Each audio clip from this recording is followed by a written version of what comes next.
Hello and welcome back to all of my friends, my fans, and my fellow FTFLers to the longest weekly running episodic fantasy football update show. That is right, it is the FTFL weekly update. And yes, I am your host. I am the owner of the Hulkamaniacs, who, as we speak, are attempting to completely overhaul the future of our team. But that's not all I've got going for me. No, this gold draped over my shoulder is a reminder each and every day that last year I pulled a fast one over on the fantasy gods. And I am your league champion. That's right, boys and girls. It is I, Brett Sieber. And as we film tonight, the discussion board has exploded as we race towards the trade deadline, and a trade that the league has never seen the likes of commenced. Now, it may not go through more on that, though, in a moment, because I would be remiss if I didn't mention at the top of the show that we no longer have an undefeated team in the FTFL. It took to week 9 to get there. Bravo, Eric. What a run. And oh, by the way, it took one hell of a punch to take the champ down. The champ. That's me. To take the current league leader down. Now, on the other end of the spectrum, we have a team that had not won coming into week 9, and that holds true.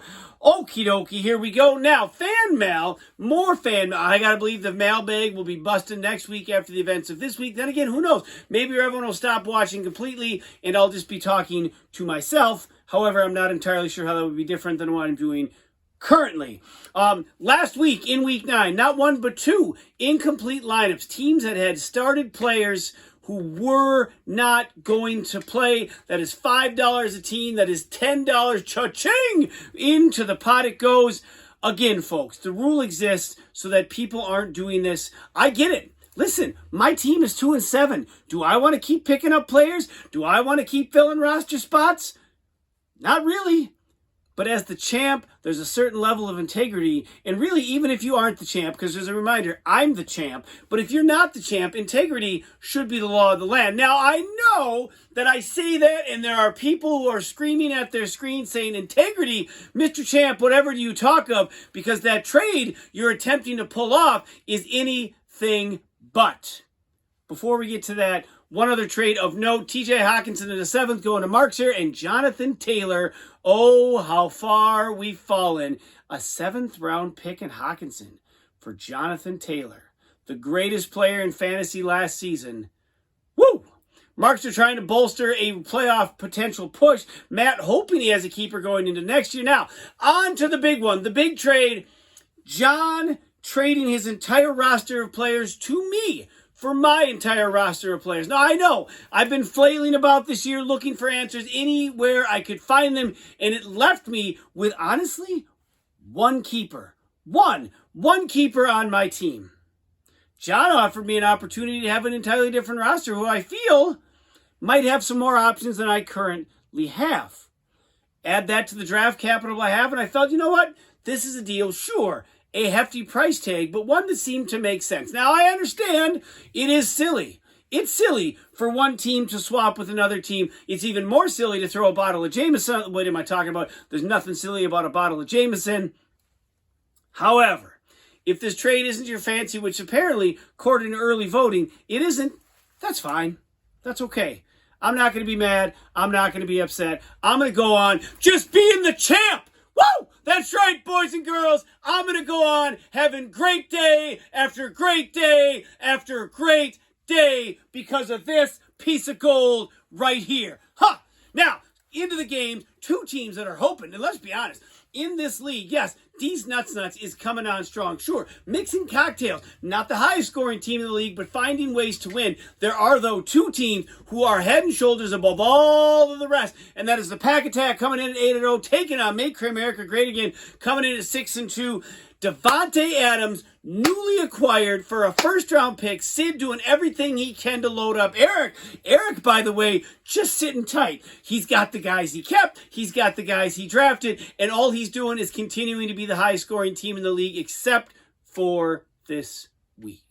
130.5 to 127.5. Eric almost got it done. Still an amazing score. If you are Sid, Davante, newly acquired Adams, best game of the year. 29 points, 19.5 for Eckler, who continues to be a stud. Tyreek Hill, Justin Jefferson, 17.5 points. That's right. Sid's starting wide receivers are as follows: Davante Adams, Tyreek Hill, and Justin Jefferson. That is one hell of a trio.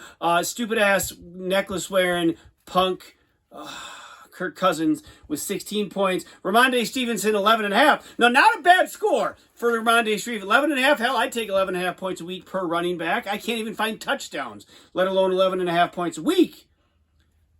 But I would be remiss, even in Sid's victory, if we didn't mention that on his bench was one Joe Mixon, who all he did was score 5 touchdowns and net 46 points. Had Sid lost this game with Mixon on the bench, might have been the biggest blunder of the entire season. In the end, it just looks like one hell of a backup. Sid probably would have broken the all-time scoring record had he had him in there. Actually, probably not. Eric owns that and is probably never going to give that up. Speaking of Eric, who is the loser in this game, Josh Allen, 24, Cooper Kupp, 22, Derek King Henry, 18. Cordero comes back off the IR, gets himself 14.5, Travis Kelce, 11, Palmer, 10 points. Justin Tucker, 10. Didn't get enough kicks in on Monday night to make it happen. He had 2 at 9 at 9 points. Those were his lows. Good Lord. 9 points per player would be 72 points and would be higher than probably the points I'm averaging. But we don't need to rehash that. We're not going to talk about that crap. That's right, number muncher. We're done with it. Really, Eric had nothing on the bench to make it up for, so he falls for the first time this year, now 8-1. Sid rises 7-2 in a game out of first in the South. Now, the up to the north leading Mixing Cocktails coming into 6-2, taking on the Valhalla Hammerless Van. I don't know why. See what you did there, Peter? You maybe knocked the trophy over. I don't need to display that little trophy. Yeah, I'll just keep it over to the side for safekeeping. All right, Valhalla Vandals coming into 2-6, 73.5 points for Andy, 53, Jesus, 2,053.5 points? No. 53.5 points for Peter. If you're Andy, the New England Patriots defense, goodness gracious, 26 points. Jalen Hurts, 18. 5 players at 5.5 or lower. It was the New England Patriots defense and Jalen Hurts and nothing else. 73.5 points is not a lot, but it is when your opponent scores 20 fewer than that. Mahomes, 26. Peter had 6 players at 5 or less. Brandon Cooks in the starting lineup, he was out. Did have 18 points on the bench. Would not have been enough to close the gap. Andy has now won 5 in a row, while being the number 6 scoring team in the league. I got some supper rattling around my teeth. Hold on here. All my excitement stuff just jarring loose in there. He is now, with this win, tied for the second best record in the league and leading the North Division, because this win was important because the team right behind him also won this week. D's Nuts coming in at 5-3, taking on the Hulkamaniacs at 2-6. Neither team scored a lot of points, but D's Nuts scored 10 more than I did. 76 for Adam, 66 for me. Joe the Mistake Burrow, 16 points. Nick Folk, 17. Miles Sanders, 12. DK Metcalf with 10.5 points. Alvin Kamara, 5.5. Last week he scored not his first, not his second, but his first 3 touchdowns of the season. He was averaging, before last week, actually, if you include all the games in this one, but not last week, he's averaging 8.3 points. Last week, of course, 36.5. Who is the real Alvin Kamara? Probably somewhere in the middle. Adam now, 4 in a row. Andy, 5 in a row. Adam's chased him down. If you're me, it was a disappointing game after a win last week. 12 points for Aaron Rodgers, 10.5 for Michael Carter and Zach Ertz, 10 for the Miami defense. Aaron Jones, Romeo Dobbs, 3 points, half points, both hurt. I don't know if you were paying attention. The Green Bay Packers had just about every player that was on the field last week get hurt, some of which won't be back for the entire season. Some it's going to be weeks. Good God, it's a mess. Maybe, just maybe, why I was willing to jump all in on the Let's Swap rosters. All right, we're going to take a break for the last couple games. We have some fan mail here. Let me just get it all dialed up on the screen for you. Some good ones here. The first one it says, Dear Mr. Sieber, I would love to tell you what a wonderful show you have, especially when I am on it. Now that such a great, wonderful team full of only the best, most beautiful athletes make Cramerica greater again has shown what a bunch of losers the Pack Attack employ. Do you think it is the end for them? No, I do not. Will that wonderful soul, the Reaper, put him to rest? Please tell the people the truth and don't become a member of the fake news and disgrace your show. I'll be looking forward to the correct answer this week. Best wishes to me, DT.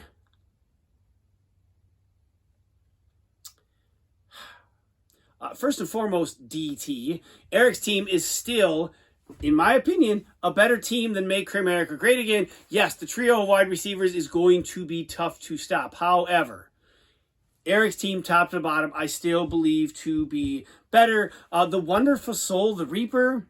All right. Now, no, the Reaper's not going to reap Eric. And really, I'm not entirely sure if even being reaped by the Reaper is a thing. Now, not that I am taunting the Reaper. I would never, ever do that. But, we've seen a few teams reap, some of them rightfully so. Markser has been defying the odds. We'll get to his game here in a little bit. As far as people telling people the truth, that's what I do here on the show, DT. I am not a fake news organization. Maybe, just maybe, you should check your facts, even though I know you don't care about them.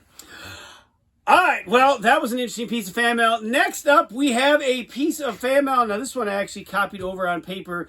It was a voicemail that came in. I figured I'd write this down. The message said, hello, says, hello, Brett. Wonderful, wonderful show you have. It is I, Matthew Berry. That's right, the Matthew Berry. Matthew Berry, talented Mr. Roto, he of NBC Fantasy News, the same Matthew Berry who liked my tweet last year when I was reaching out to find Stacey Mack to apologize to him for not letting him play the entire season of that 2003 championship run. Matthew Berry liked that. The curse was broken, and the champ is here. And Matthew Berry goes on, I am impressed with your show. Now, I know this year hasn't gone the way you'd hope, but guess what? It's fantasy football, and there's always next season. Now, because I am such a big fan of fantasy football, and moreover, of stats, of course, I am firmly believe that stats can tell any story they want to as long as you pick the right ones. The stat with your league that I'm most interested in is, and actually here, hold up, I have it in front of me here. 1 second. I want to get this right. It's like an image, a graphic he sent along. The stat is...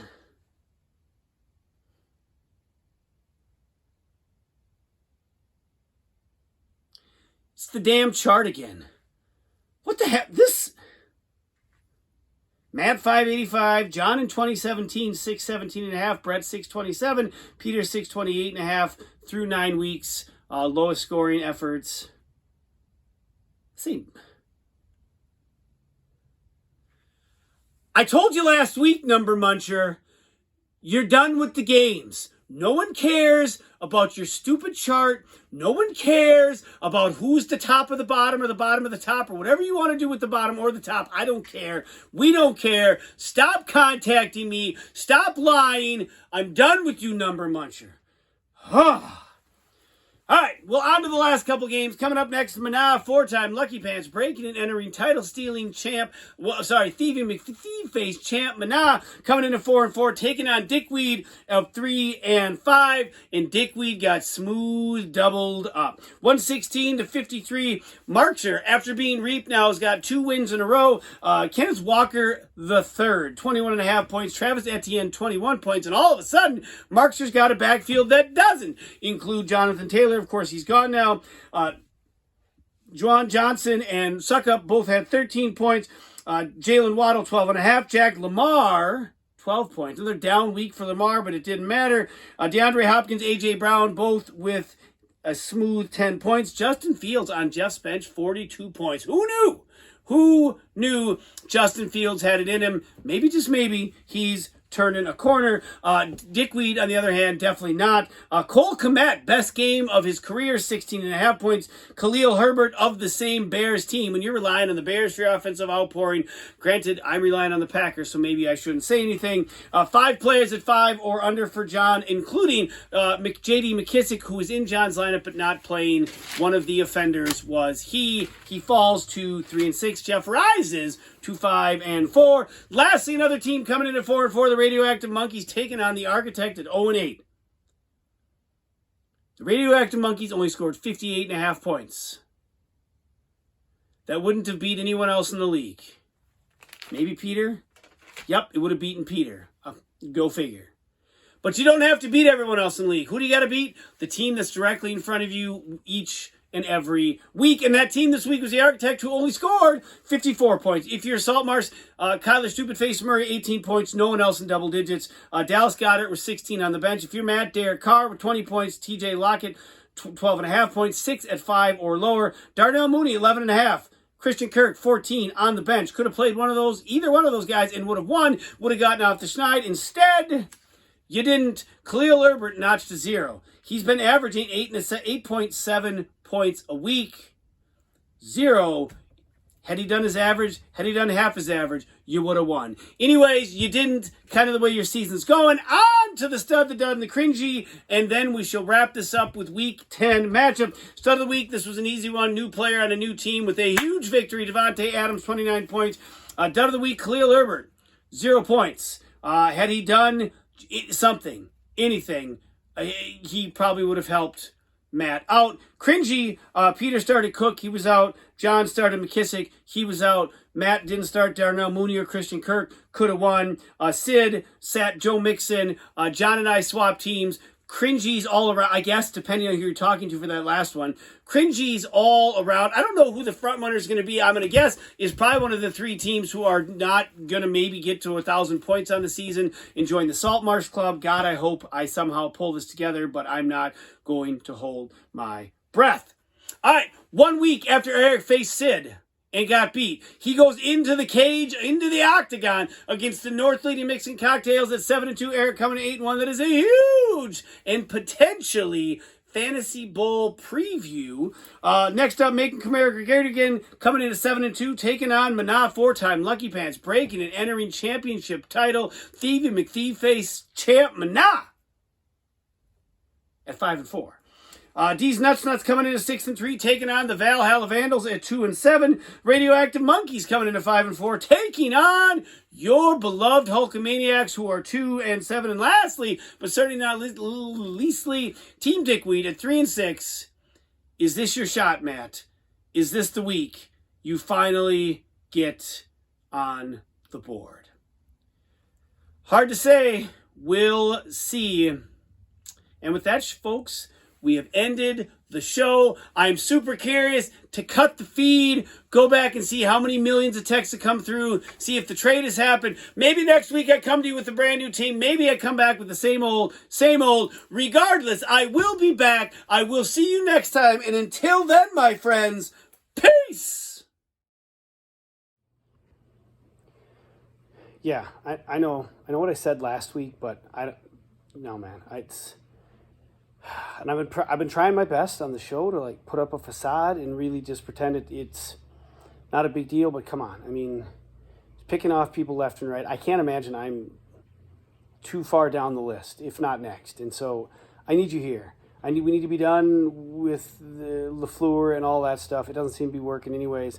But I need you here. I need you to watching over me. I mean, as much as possible. Because I can't imagine he's far away, and I don't know how much longer I can keep pretending that it doesn't bother me. So yeah, you know what? Thanks, appreciate it. We'll see you soon.